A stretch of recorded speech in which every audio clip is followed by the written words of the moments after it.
The man was shocked to discover the bacteria declared harmless by the government seemed to want to devour him. If he had not turned on the sterilizing lamp by chance, he might already have become part of the bacteria. To test his suspicion, he cut off a piece of the bacteria and put it in a bottle as he pressed the button of the sterilizing lamp. This strange bacteria first appeared 15 years ago. Back then, Jason was still the star of his school. With his excellent football skills, he led the school to countless victories, and even won the admiration of the school beauty. But during a crucial match, a black unknown slime suddenly appeared under Jason's feet.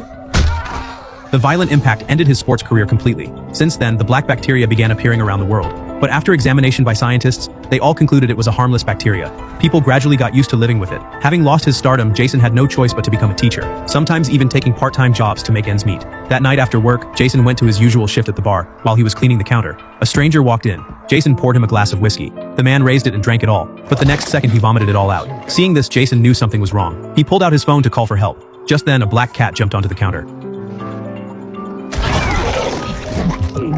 The man's body twisted violently. Black tentacles shot out at Jason.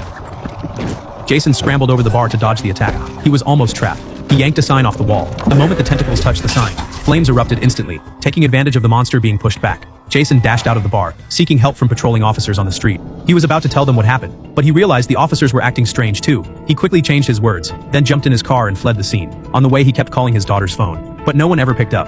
Anxious, he drove straight to the graduation party. Bursting in, he shouted for everyone to go home, but no one took him seriously. Her boyfriend even mocked him as a lunatic. Seeing his daughter unmoved, Jason turned away in disappointment. His daughter lost her mood after being interrupted. She returned to her hotel room and fell asleep. As the party was at its peak, a bizarre scene suddenly broke out. Countless black tentacles surged from the pool, snatching people wildly. Inside the hotel was no safer. Slender tentacles crawled across the entire villa. Ellie woke up from screams in her sleep. She looked up and saw tentacles all over the ceiling. She quickly raised her blanket to block them, just as the tentacles pierced the fabric. Jason burst into the room, dragging her off the bed with his life on the line. Even with the door shut tight, the tentacles still squeezed through the cracks. At the brink of death, a blinding light shot in from outside. The military had finally noticed the anomaly and began deploying troops to search for survivors.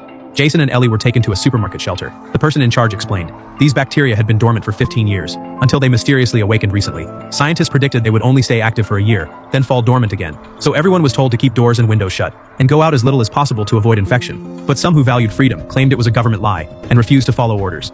As the sun rose the next morning, the town seemed calm on the surface. People cleaned up the leftover black bacteria. Those who were infected seemed normal again. But Jason knew it was only temporary. He decided to take his daughter and leave town. But when he returned to the bar for his things, he was shocked to find his father, who had died years ago, standing before him. By the way, let me know, what are your concepts about coronavirus?